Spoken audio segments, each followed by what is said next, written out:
ولادت مصطفیٰ صلی اللہ علیہ وسلم۔ رسول اکرم صلی اللہ علیہ وسلم کی ولادت بالاتفاق سوموار کو ہوئی۔ اکثر کا خیال ہے کہ یہ 12 ربیع الاول کی تاریخ تھی۔ السیرۃ النبویہ لابن کثیر جلد نمبر 1 صفحہ نمبر 203۔ قاضی سلیمان سلمان منصور پوری رحمہ اللہ نے تقویمی تحقیق سے ثابت کیا ہے کہ آپ صلی اللہ علیہ وسلم کی ولادت باسعادت 9 ربیع الاول کو ہوئی۔ رحمت للعالمین جلد نمبر 1 صفحہ نمبر 69-70۔ اور اس بات پر بھی سب کا اتفاق ہے کہ آپ اسی سال پیدا ہوئے جس سال اصحاب الفیل کا واقعہ پیش آیا اور شیب بنی ہاشم میں واقع ابو طالب کے گھر میں آپ صلی اللہ علیہ وسلم کی ولادت باسعادت ہوئی۔ وقفات تربویہ مع السیرۃ النبویہ لأحمد فرید صفحہ نمبر 47۔ لیبیا کے ایک شاعر و ادیب استاد محمد بشیر المغیربی نے مخصوص انداز میں ولادت رسول اللہ صلی اللہ علیہ وسلم کا تذکرہ کیا ہے جو بن غازی سے شائع ہونے والے اخبار الوطن میں 1947 عیسوی میں شائع ہوا۔ زمانہ زندگی کی انتہائی کمزور حالت کو پہنچ گیا ہے، لیکن ولادت رسول صلی اللہ علیہ وسلم کا دن ہمیشہ جوان رہے گا۔ وہ صدیوں کے جھڑمٹ میں ایک فاتح کی شان سے چل رہا ہے اور برسوں کو سواری بنا کر اس پر سوار ہے۔ زمانے نے اپنے ایام میں اس یعنی یوم ولادت رسول صلی اللہ علیہ وسلم کے لیے ایک تخت شاہی بنایا۔ اس طرح یہ دن زمانے کا دائمی تاج بن گیا۔ اس کی وجہ سے اقوام کے قدم اس طرح اٹھنے لگے جیسے بلوغت کی عمر کو پہنچنے والے بچے کے قدم مضبوط اور درست ہوتے ہیں۔ وہ کتنا عظیم دن ہے جو اس وجود مسعود کو لے کر آیا جو تمام جہانوں کے لیے مجسمہ رحمت ہے، ان کی عزت کا سامان اور ترقی کا ضامن ہے۔ اور آپ صلی اللہ علیہ وسلم کی وجہ سے اس کائنات کو وہ حقیقت ملی جس نے زندگی کے راز کو آشکار کر دیا، اور آپ صلی اللہ علیہ وسلم نے دنیا میں لوگوں کے لیے راستہ روشن کر دیا تاکہ لوگ متقی بن کر آخرت کو جائیں۔ آپ صلی اللہ علیہ وسلم کی ضیاء پاشیوں کی وجہ سے شاید یہ دنیا سورج سے کہہ دیتی کہ مجھے اب تیری ضرورت نہیں کیونکہ مجھے میری روشنی مل چکی ہے۔ اسی شاعر نے قاہرہ میں منعقدہ کانفرنس بعنوان طرابلس الغرب الثقافی میں 1949 میں یہ اشعار کہے۔ مؤلف کہتے ہیں کہ میں نے یہ اشعار خود شاعر کی زبان سے سنے تھے۔ اگرچہ میں مدح رسول کا حق ادا نہیں کر سکا، پھر بھی میں دشمنوں کو ذلیل کرنے کے لیے مدح رسول میں نغمہ سرائی کروں گا۔ میں آسمان کو یوں دیکھ رہا ہوں جیسے وہ ایک بہت بڑی کتاب ہو اور ستارے فرشتوں کے روپ میں مجھے دکھائی دے رہے ہیں۔ 14ویں کے چاند کی شعاعیں یوں معلوم ہوتی ہیں گویا پیغام رسالت کا نزول ہو رہا ہے۔ تب مجھے اس کائنات کی خوشی سے لبریز سرگوشی سنائی دیتی ہے جو کہہ رہی ہے کہ ایسی ہی ایک روشن اور حسین رات میں رسول کریم صلی اللہ علیہ وسلم کی ولادت باسعادت ہوئی، اور محمد صلی اللہ علیہ وسلم کے نور نے پہاڑوں اور ہموار زمین کو روشن کر دیا۔ سارا زمانہ اس نور سے فیضیاب ہوا، جبکہ اس سے قبل وہ ایک طویل رات میں حیران و سرگرداں تھا۔ نبی صلی اللہ علیہ وسلم کو دودھ پلانے اور پرورش کرنے والی خواتین۔ سویبہ رسول اللہ صلی اللہ علیہ وسلم کی حقیقی والدہ حضرت آمنہ کے بعد سب سے پہلے جس عورت نے آپ کو دودھ پلایا وہ آپ صلی اللہ علیہ وسلم کے چچا ابو لہب کی لونڈی سویبہ تھی۔ حضرت ابو سلمہ رضی اللہ تعالی عنہ کی صاحبزادی حضرت زینب رضی اللہ عنہا سے مروی ہے کہ ام المؤمنین حضرت ام حبیبہ رضی اللہ عنہا نے انہیں بتایا کہ انہوں نے رسول اللہ صلی اللہ علیہ وسلم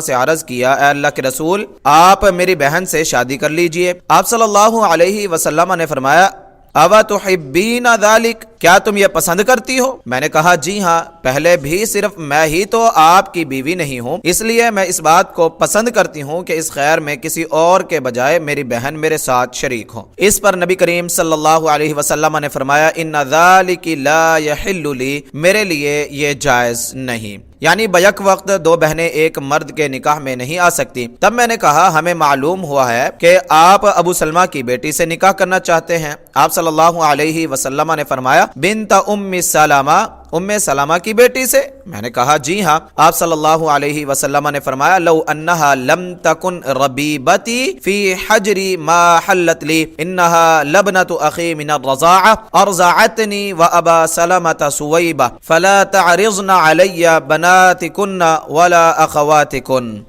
وہ تو میری ربیبہ یعنی پیچ لگ ہے، یعنی میری بیوی ام سلمہ کی اس کے پہلے خامد ابو سلمہ رضی اللہ عنہ سے بیٹی ہے۔ اگر وہ میری ربیبہ نہ بھی ہوتی تب بھی وہ میرے نکاح میں نہیں آ سکتی تھی، کیونکہ وہ میرے رضاعی بھائی کی بیٹی ہے۔ مجھے اور ابو سلمہ ہم دونوں کو سویبہ نے دودھ پلایا ہے، تم مجھے اپنی بیٹیوں اور بہنوں سے نکاح کی پیشکش نہ کیا کرو۔ صحیح بخاری حدیث نمبر 5101، صحیح مسلم حدیث نمبر 1449۔ حضرت ام ایمن رضی اللہ عنہ، حضرت ام ایمن نے آپ صلی اللہ علیہ وسلم کی پرورش کی۔ آپ صلی اللہ علیہ وسلم کو ان کا دودھ پلانا ثابت نہیں ہے۔ آپ نبی کریم صلی اللہ علیہ وسلم کے والد گرامی عبداللہ بن عبد المطلب کی خادمہ تھی۔ آپ کا نام ام ایمن برکت اور آپ کا تعلق حبشہ سے تھا۔ جب رسول اللہ صلی اللہ علیہ وسلم بڑے ہوئے تو آپ نے ام ایمن رضی اللہ عنہا کو آزاد کر دیا، پھر ان کا نکاح حضرت زید بن حارثہ رضی اللہ عنہما سے کرا دیا، یعنی اللہ تعالیٰ نے انہیں اسامہ بن زید رضی اللہ عنہما جیسا فرزند بھی عطا کیا۔ ام ایمن رضی اللہ عنہا کا انتقال نبی کریم صلی اللہ علیہ وسلم کی وفات کے 5 ماہ بعد ہوا۔ صحیح مسلم حدیث نمبر 1771۔ حضرت حلیمہ سعدیہ رضی اللہ عنہا، ان کا تعلق قبیلہ بنو سعد سے تھا۔ انہوں نے بھی نبی کریم صلی اللہ علیہ وسلم کو دودھ پلایا تھا۔ حلیمہ سعدیہ محمد مصطفیٰ صلی اللہ علیہ وسلم کی ان برکات کے متعلق ہم سے ایک منفرد واقعہ بیان کرتی ہیں، جو برکات انہوں نے اپنی ذات، اولاد، بکریوں اور اپنے گھر میں محسوس کی۔ حضرت عبداللہ بن جعفر رضی اللہ عنہما بیان کرتے ہیں کہ جب رسول اللہ صلی اللہ علیہ وسلم کی ولادت باسعادت ہوئی تو بنو سعد بن بکر کی کچھ عورتیں، جن میں حلیمہ بنت حارث بھی تھیں، مکہ مکرمہ آئیں تاکہ عرب کے رواج کے مطابق شیر خوار بچوں کو رضاعت کے لیے حاصل کریں۔ حلیمہ سعدیہ بیان کرتی ہیں کہ میں سب سے پہلے روانہ ہونے والی عورتوں کے ساتھ اپنی سفید گدی پر سوار ہو کر چلی۔ میرے ساتھ میرے شوہر حارث بن عبد العزیٰ بھی تھے۔ طویل سفر کی وجہ سے ہماری گدی کی ٹانگوں پر رسنے والے زخم بن گئے تھے۔ میرے ساتھ ایک عمر رسیدہ اونٹنی بھی تھی جو دودھ کا ایک قطرہ بھی نہیں دیتی تھی۔ زمانہ بھی قحط سالی کا تھا، بھوک کی وجہ سے لوگ بہت مشکل میں تھے۔ میرے ساتھ میرا بیٹا بھی تھا جو بھوک کی وجہ سے ساری رات نہیں سوتا تھا، اسے بہلانے کے لیے بھی میرے پاس کوئی چیز نہ تھی۔ ہماری کچھ بکریاں تھیں اور ہم امید لگائے بیٹھے تھے کہ بارش ہوگی تو ہمیں خوشحالی نصیب ہوگی۔ جب ہم مکہ پہنچے تو ہمارے قافلے کی ہر عورت نے رسول اللہ صلی اللہ علیہ وسلم کو لینا چاہا، مگر پھر اس لیے نہ لیا کہ وہ یتیم تھے۔ ان کا باپ زندہ ہوتا تو دودھ پلانے والی کی عزت افزائی کرتا اور اسے انعام و اکرام سے نوازتا۔ بچے کی ماں، چچا اور دادا سے ایسی امیدیں وابستہ نہیں کی جاتی تھیں۔ میرے سوا میرے قافلے کی ہر عورت کو کوئی نہ کوئی بچہ رضاعت کے لیے مل گیا۔ مجھے کوئی بچہ نہ ملا تو میں رسول اللہ صلی اللہ علیہ وسلم کے گھر کی طرف واپس آئی اور آپ کو لے لیا۔ اللہ کی قسم میں نے صرف اس وجہ سے آپ کو لیا کہ مجھے کوئی اور بچہ نہیں ملا۔ میں نے اپنے خامد سے کہا کہ بنو عبد المطلب کے اسی یتیم بچے کو لے لیتی ہوں، امید ہے کہ اللہ تعالیٰ اسے ہمارے لیے نفع مند بنا دے گا۔ اس طرح میں اپنی ہم سفر عورتوں کے ساتھ خالی ہاتھ بھی واپس نہ ہوں گی۔ حضرت حلیمہ رضی اللہ عنہا کہتی ہے میرے خاوند نے کہا کہ ٹھیک ہے، چنانچہ میں نے آپ صلی اللہ علیہ وسلم کو لے لیا اور اس سفر میں جہاں ہم ٹھہرے ہوئے تھے میں انہیں لے کر وہاں آ گئی۔ اللہ کی قسم میں جو ہی وہاں پہنچی میری چھاتی دودھ سے لبریز ہو گئی۔ میں نے آپ صلی اللہ علیہ وسلم کو دودھ پلایا اور آپ کے رضاعی بھائی یعنی اپنے بیٹے کو بھی۔ دونوں خوب سیر ہو گئے۔ میرے خاوند اونٹنی کی جانب گئے تو دیکھا اس کے تھن بھی دودھ سے بھرے ہوئے ہیں۔ انہوں نے اس کا دودھ دھوہا، مجھے پلایا اور خود بھی پیا۔ ہم دونوں خوب سیر ہوئے۔ میرے خاوند نے کہا حلیمہ تو نے کچھ محسوس کیا ہے؟ اللہ کی قسم ہمیں تو بہت ہی بابرکت ہستی مل گئی ہے۔ اللہ نے ہمیں وہ کچھ دے دیا ہے جس کی ہم نے تمنا بھی نہیں کی تھی۔ حلیمہ فرماتی ہیں کہ ہم نے شکم سیری کی حالت میں بڑی پرسکون رات گزاری۔ اس سے قبل ہم اپنے بھوک سے بلبلاتے بچے کی وجہ سے سو بھی نہیں سکتے تھے۔ صبح ہم اپنی ہم سفر عورتوں کے ساتھ مکہ مکرمہ سے اپنے علاقے کی جانب روانہ ہوئے۔ میں اپنی سفید گدی پر سوار ہوئی اور آپ صلی اللہ علیہ وسلم کو اپنی گود میں لے لیا۔ اس ذات کی قسم جس کے ہاتھ میں حلیمہ کی جان ہے، وہ گدی اس قدر تیز رفتاری سے چلی کہ اس نے سارے قافلے کو پیچھے چھوڑ دیا، حتیٰ کہ سب عورتیں کہنے لگی حلیمہ اسے روکو، کیا یہ وہی گدی ہے جس پر تو ہمارے ساتھ آئی تھی؟ میں نے کہا ہاں وہی ہے۔ انہوں نے حیرت سے کہا کہ وہ تو آتے ہوئے خاصی زخمی ہو گئی تھی، اب اسے کیا ہوا ہے؟ میں نے جواب دیا میں جس بچے کو لے کر اس پر سوار ہوئی ہوں وہ بچہ بڑا بابرکت ہے۔ حلیمہ سعدیہ رضی اللہ عنہا فرماتی ہیں کہ ہمارا سفر جاری رہا، اللہ تعالی ہمیں مزید بھلائیاں عطا کرتا رہا، بالآخر ہم اپنے علاقے میں پہنچ گئے۔ یہاں اسی طرح قحط سالی تھی، چرواہے صبح جاتے اور شام کو واپس آتے۔ ہمارے قبیلے بنو سعد کی بکریاں بھی بھوکی پیاسی واپس آتی، مگر میری بکریاں جب واپس آتی تو ان کے پیٹ بھرے ہوتے اور تھن دودھ سے لبریز ہوتے۔ ہم ان کا دودھ دھوتے اور خوب سیر ہو کر پیتے۔ قبیلے کے لوگ تعجب سے کہتے بھائی معاملہ کیا ہے؟ حارث بن عبد العزیٰ اور حلیمہ کی بکریاں جب شام کو واپس آتی ہیں تو ان کے پیٹ خوراک سے اور تھن دودھ سے لبریز ہوتے ہیں، جبکہ تمہاری بکریاں بھوکی واپس آتی ہیں۔ کیا تم اپنی بکریوں کو چرانے کے لیے وہاں نہیں لے جا سکتے جہاں ان کی بکریاں چرتی ہیں؟ چنانچہ وہ اپنی بکریاں ہماری بکریوں کے ساتھ لے جاتے، پھر بھی ان کی بکریاں بھوکی واپس آتی اور ہماری بکریاں سیر ہو کر آتی۔ حلیمہ سعدیہ رضی اللہ عنہا فرماتی ہیں کہ آپ صلی اللہ علیہ وسلم کی نشو نما بھی بڑی حیران کن تھی، کوئی بچہ بھی اس طرح نشو نما نہیں پا رہا تھا۔ عام بچوں کی جس قدر نشو نما سال بھر میں ہوتی تھی آپ کی دنوں میں ہو جایا کرتی تھی۔ جب آپ 2 سال کے ہوئے تو ہم دونوں میاں بیوی آپ کو مکہ مکرمہ لے آئے۔ ہم نے آپس میں طے کر لیا تھا کہ حتی الامکان آپ کو خود سے جدا نہیں ہونے دیں گے۔ جب ہم آپ کی والدہ ماجدہ کے پاس پہنچے تو ان سے عرض کی کہ اللہ اس بات پر شاہد ہے کہ ہم نے اس بچے سے زیادہ بابرکت بچہ کبھی نہیں دیکھا، ہمیں ڈر ہے کہ مکہ کی آب و ہوا سے اسے نقصان نہ پہنچے، آپ اس کو فی الحال ہمارے پاس ہی رہنے دیں حتیٰ کہ مکہ کی فضا بیماریوں سے پاک ہو جائے۔ ہم اس بات پر اصرار کرتے رہے حتیٰ کہ انہوں نے ہمیں اجازت دے دی۔ یوں ہم دوبارہ آپ صلی اللہ علیہ وسلم کو اپنے ساتھ لے آئے۔ ابھی 3 یا 4 ماہ ہی گزرے تھے کہ ایک دن آپ صلی اللہ علیہ وسلم اپنے دودھ شریک بھائی کے ساتھ گھر کے قریب ہی بھیڑ بکری کے بچوں سے کھیل کود کر رہے تھے کہ آپ کا دودھ شریک بھائی دوڑتا ہوا ہمارے پاس آیا اور کہنے لگا کہ سفید لباس میں ملبوس 2 افراد نے میرے قریشی بھائی کو پکڑ کر زمین پر لٹایا اور اس کا پیٹ چاک کر دیا ہے۔ ہم دونوں میاں بیوی دوڑتے ہوئے آپ صلی اللہ علیہ وسلم کے پاس گئے تو دیکھا کہ آپ کھڑے ہیں، آپ کا رنگ فک ہے، آپ ہمیں دیکھ کر سسکیاں بھر کر رونے لگے۔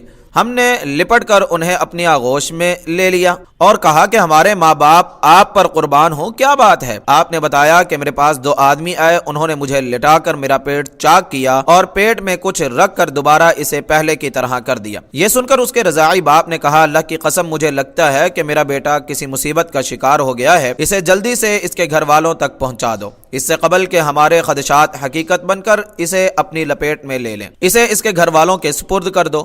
چنانچہ ہم آپ کو لے کر آپ کی والدہ کے پاس چلے آئے، انہوں نے ہمیں دیکھ کر بڑے تعجب کا اظہار کیا اور پوچھا کیا بات ہے؟ ہمارے کہنے کے بغیر ہی اس بچے کو واپس لے آئے ہو، حالانکہ تم انہیں اپنے پاس رکھنے کے شدید خواہش مند تھے۔ ہم نے کہا کوئی بات نہیں، اللہ کی توفیق سے مدت رضاعت مکمل ہو گئی ہے، ہمیں اپنی چاہت کے مطابق مسرتیں اور خوشیاں بھی حاصل ہو گئی ہیں، چنانچہ ہم نے اس بات کو ترجیح دی کہ آپ کی خواہش کے مطابق اس بچے کو آپ کی آغوش میں دے دیں۔ اس پر آپ صلی اللہ علیہ وسلم کی والدہ نے کہا معلوم ہوتا ہے کہ تمہارے ساتھ کوئی خاص سانحہ رونما ہوا ہے، بتاؤ کیا بات ہے؟ انہوں نے بہت اصرار کیا تو ہمیں تمام واقعہ بیان کرنا پڑا، جسے سن کر انہوں نے فرمایا جو تم نے سمجھا ہے ایسا ہرگز نہیں ہوگا، اللہ کی قسم اللہ اسے کبھی ضائع نہیں ہونے دے گا، میرے اس بیٹے کی تو بہت بلند شان ہوگی۔ پھر انہوں نے کہا کیا میں تمہیں اس کے بارے میں اہم بات نہ بتاؤں؟ اس بچے کا حمل بہت خفیف اور نہایت آسان تھا، حالت حمل میں نے خواب دیکھا کہ میرے اندر سے ایک نور نکلا جس سے بصرہ یعنی شام کے اونٹوں کی گردنیں روشن ہو گئی، یا یہ بات فرمائی کہ بصرہ کے محلات روشن ہو گئے۔ پھر جب اس بچے کی ولادت ہوئی تو اس کی ولادت عام بچوں جیسی نہ تھی، اس نے اپنے ہاتھ زمین پر رکھ کر اپنا سر آسمان کی جانب اٹھا لیا تھا، بہرحال اب تم اسے لے آئے ہو تو اسے چھوڑ جاؤ۔ یہ کہہ کر انہوں نے اس بچے کو ہم سے لے لیا اور ہم واپس چلے آئے۔ مسند ابی یعلا حدیث نمبر 7163، صحیح ابن حبان حدیث نمبر 6335، المعجم الکبیر للطبرانی جلد نمبر 24 صفحہ نمبر 212 215، مجمع الزوائد للحیثمی جلد نمبر 8 صفحہ نمبر 220 221، دلائل النبوہ للبیہقی جلد نمبر 1 صفحہ نمبر 133 تا 136، السیرۃ النبویہ لابن ہشام بشرح الخشنی جلد نمبر 1 صفحہ نمبر 214۔ ابن اسحاق نے اس روایت میں سما کی صراحت کی ہے۔ امام ذہبی رحمہ اللہ نے کہا ہے کہ یہ حدیث جید الاسناد ہے، اس کے شواہد بھی موجود ہیں جو اسے تقویت پہنچاتے ہیں، لہٰذا یہ حدیث شواہد کی وجہ سے حسن درجے کی ہے۔ السیرۃ النبویہ للذہبی صفحہ نمبر 8۔ حکمتیں اور فوائد۔ حضرت حلیمہ سعدیہ کے لیے نبی کریم صلی اللہ علیہ وسلم کی برکات۔ یہ برکات حلیمہ سعدیہ کی ہر چیز میں ظاہر ہوئیں۔ ان کی چھاتی کا دودھ سے بھر جانا اور دودھ کا زیادہ ہو جانا آپ صلی اللہ علیہ وسلم کی برکت کا ایک مظہر تھا۔ یہ دودھ تو حلیمہ سعدیہ کے اپنے بیٹے کے لیے کافی نہیں تھا، مگر اب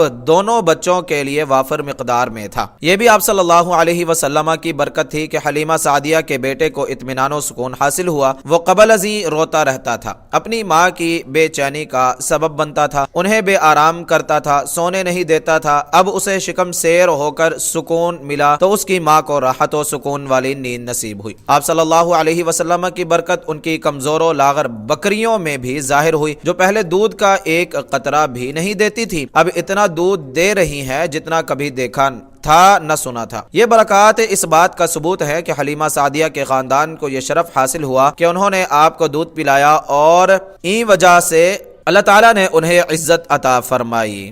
فقہ السیرہ للبوطی صفحہ نمبر 44۔ اس میں حکمت یہ تھی کہ حلیمہ سعدیہ کے خاندان کے دل میں اس بچے کی محبت پیدا ہو، وہ آپ کے ساتھ شفقت سے پیش آئیں، آپ کے معاملے میں اپنی ذمہ داری عمدگی سے ادا کریں اور اچھے انداز سے آپ کی دیکھ بھال اور پرورش کریں۔ اور پھر ایسا ہی ہوا، ان لوگوں نے اپنی اولاد سے بڑھ کر آپ کو چاہا اور آپ کے ساتھ شفقت بھرا سلوک کیا۔ السیرۃ النبویہ لابی فارس صفحہ نمبر 105۔ اللہ کا فیصلہ بابرکت اور افضل ہوتا ہے۔ بندے کے لیے اللہ تعالیٰ کا فیصلہ ہی بہتر اور زیادہ باعث برکت ہوتا ہے۔ اللہ تعالیٰ کا فیصلہ تھا کہ یہ یتیم بچہ حلیمہ سعدیہ کو ملے، جبکہ حلیمہ سعدیہ نے کوئی اور بچہ نہ ملنے پر بحالت مجبوری آپ صلی اللہ علیہ وسلم کو لیا۔ ہر قسم کی خیر اور بھلائی اللہ کے فیصلے میں تھی، چنانچہ آپ صلی اللہ علیہ وسلم کو لیتے ہی اس کے نتائج ظاہر ہونا شروع ہو گئے۔ اس میں ہر مسلمان کے لیے درس ہے کہ اللہ کی تقدیر اور اس کے فیصلے پر اس کا دل مطمئن اور راضی رہنا چاہیے۔ اللہ نے جو اس کے مقدر میں نہیں کیا اور جو اس کو نہیں ملا اس پر پشیمان نہیں ہونا چاہیے۔ دیہی ماحول کے اثرات۔